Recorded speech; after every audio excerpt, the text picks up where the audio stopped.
Hello everyone, welcome back to my channel. Today we are going to discuss the MCQ of the second chapter of class 12th Lost Spring written by Anis Jung. So the first MCQ is, who is the author of Lost Spring? Lost Spring के author का क्या नाम है? Option A James Bond, B Arundhati, C Sada Murthy and D Anis Jung. Correct answer is option number D Anis Jung. Question number second is, this story is an excerpt from which book of the author? यह अंश author के कौन से book से लिया गया है? Option number A lost spring, B unveiling India, C breaking the silence and D the song of India. Correct answer is option number A lost spring. Question number third is, what does the author analyse in the story? इस कहानी के अंदर author ने क्या analyse किया गया है? Option A rich people, B garbage, C poor children and their exploitation and D her works. Correct option is answer number C poor children and their exploitation. Question number four, what is the central theme of the lost spring? Lost spring chapter की central theme क्या है? Option number A pitiable poor children and their lost childhood, B garbage, C Sahib and Mukesh, D spring season. Correct answer is option number A pitiable poor children and their lost childhood. Question number five is, what forces the children to live a life of exploitation? ऐसी क्या इन लोगों की मजबूरी है कि बच्चों को अपनी जो लाइफ है पूरी शोषण में बितानी पड़ रही है? Option A is greed, B extreme poverty, C peers, D parents. Correct option is option number B extreme poverty, अत्यधिक गरीबी. Question number six, according to the author what was garbage for the parents? Author के अनुसार parents के लिए garbage का meaning क्या हुआ करता था? तो correct option is option number D means of survival, जीवित रहने का अर्थ, साधन. Question number seven, according to the author what was garbage for the children? और बच्चों के लिए गार्बेज का मीनिंग क्या हुआ करता था ऑथर के अनुसार? Correct answer is option number D a wonder, आश्चर्य में लिपटी हुई एक चीज़. हो वाज साहिब? साहिब कौन था? साहिब एक रैग पिकर था, जैसे कि हमने चैप्टर पढ़ा, तो करेक्ट सी होगा इसका ऑप्शन सी, एक rag picker. Question number nine is, what was Sahib looking for? Sahib कूड़े के ढूंढ में क्या ढूंढता है? तो option number C coins. Is Sahib happy working at tea stall? नहीं जी, साहिब वहाँ पर बिल्कुल भी खुश नहीं था. वो कमा जरूर रहा था लेकिन उसको कोई अपना जो है स्वतंत्र मालिक नहीं रहा था. तो इसका करेक्ट आंसर होगा option number D no earning but no freedom. Question number 11, why did Sahib Alam not go to school? Sahib Alam school क्यों नहीं जाता था? क्योंकि उसके पास पैसे नहीं थे फीस देने के लिए. Option number B is correct. Question number 12, what is the meaning of Saheb Alam? Saheb Alam का मीनिंग था संसार का स्वामी, means lord of universe. Option number D is correct. Where was Saheb Alam employed? Saheb कहाँ काम करता था? तो साहिब एक चाय की दुकान पर काम करता था जो कि एक सीमापुरी में स्थित है. तो करेक्ट ऑप्शन का आंसर होगा at a tea stall in Seemapuri. Question number 14, why is author calling garbage as gold in the story? इस कहानी में ऑथर ने गार्बेज को, कूड़े को सोने का नाम दिया गया है. क्यों दिया गया है? इसका answer D because of its encashment value. Question number 15 is, what do the boys appear like to author in the story? इस कहानी में ऑथर ने लड़कों को एक अपीयर मॉर्निंग बर्ड्स कहा गया था. तो करेक्ट इसका आंसर होगा C. Question number 16, name the birth place of the author? Author का बर्थ प्लेस का नाम क्या है? तो option number D is correct, Rourkela. Question number 17, what does the title Lost Spring symbolize? इस कहानी के अंदर लॉस्ट स्प्रिंग का सिम्बलाइज क्या है? तो ऑप्शन नंबर ए इसका सही है, लॉस्ट ब्लूमिंग चाइल्डहुड, कि बच्चों ने अपना बचपन जो है वो खो दिया है. Question number 18 is, Sahib hailed from which places? Sahib कहाँ से आया था? तो green fields of Dhaka. Option number C is correct answer. Why did Sahib go through garbage dump? Sahib कूड़े के ढेर में क्या ढूंढता है?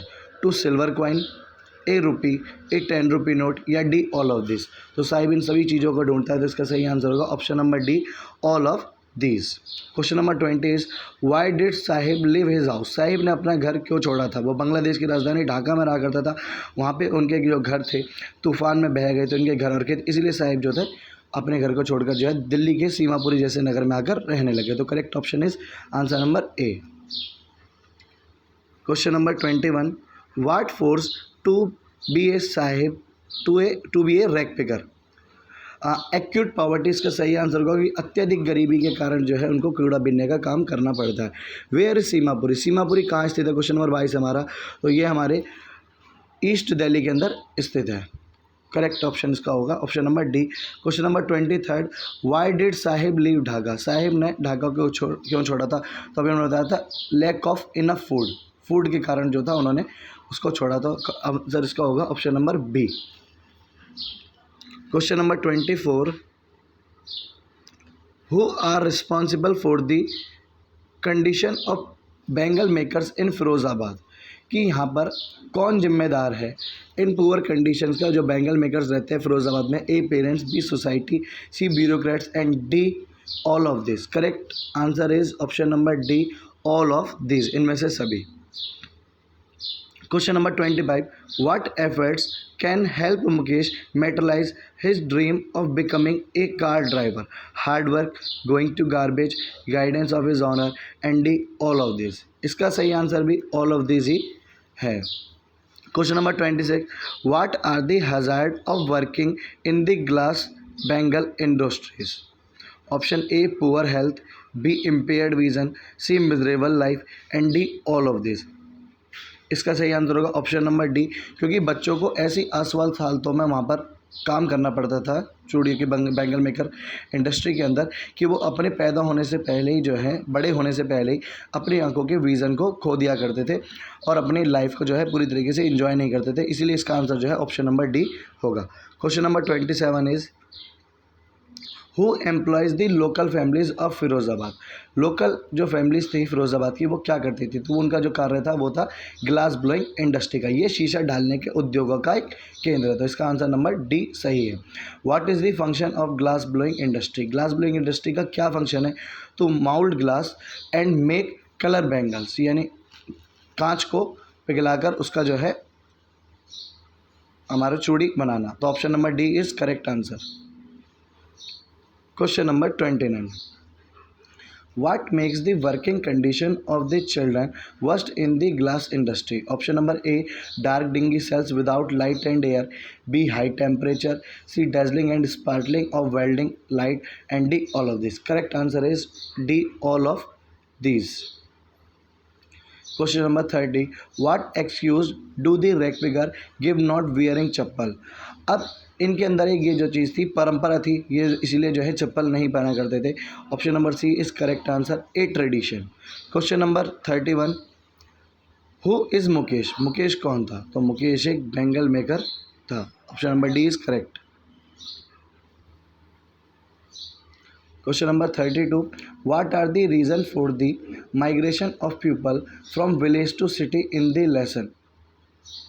ए sweeping of houses and fields by storms, B poverty, C education and unemployment and D safety. Correct option is a sweeping of houses. उनके घर और जो खेत थे वो तूफान के अंदर बह गए थे। Question number 33 what compels the workers in bangle industry of Firozabad to poverty. कि यह किसके ऊपर जो है जिम्मेदारी जाती है कि उनका जो जन्म ही हुआ था वो चूड़ी बनाने वालों की जाति में हुआ था और इनके जो पूर्वज थे उनको यही बिजनेस सिखा गए थे और कुछ लेडीज़ों का वहाँ पर ये भी मानना था कि वो इनके कर्म में लिखा हुआ है और राजनीतिक शाह और जो हमारे पॉलिटिशियंस वगैरह जो अफसर चाहें वो इनका शोषण करते हैं, तो इनके लिए एक स्वाभाविक बात हो चुकी थी। तो इसका option number D is correct answer, all of this.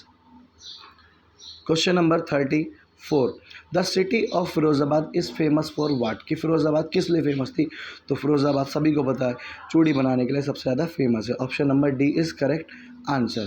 Question number 35 Firozabad is centre of which industry. Firozabad किस इंडस्ट्री का जो है सेंटर है, तो हमने चैप्टर में पढ़ा था ग्लास ब्लोइंग इंडस्ट्री, शीशा डालने के उद्योगों का केंद्र। Option number D is correct answer. 36 how is Mukesh attitude different from that of his family. Being daring, firm and clear. बिल्कुल ठीक है, जिसका आंसर जो है बिल्कुल सही है, क्योंकि वो बिल्कुल जो है किसी से डरता नहीं था और उनका जो एम था बिल्कुल एकदम क्लियर था। Question number 37 is what is the means of survival इन सीमापुरी। सीमापुरी में सर्वाइवल का मीनिंग क्या है? तो वह है रैक पिकिंग, कूड़ा बीनना। Question number 38 what is the metaphorical symbol of Seemapuri in the lesson. Answer है इसका a little hell. Question number 39 is what is Mukesh dream. Mukesh का सपना क्या था? To be a motor mechanic बनने का। What change did Anis Jung see in Sahib when she saw him standing by the gate of neighborhood club? Correct answer is all of these. अगर आपको हमारा chapter number 2 समझ आया हो तो आप चैनल को लाइक और सब्सक्राइब कर दीजिएगा। Thank you.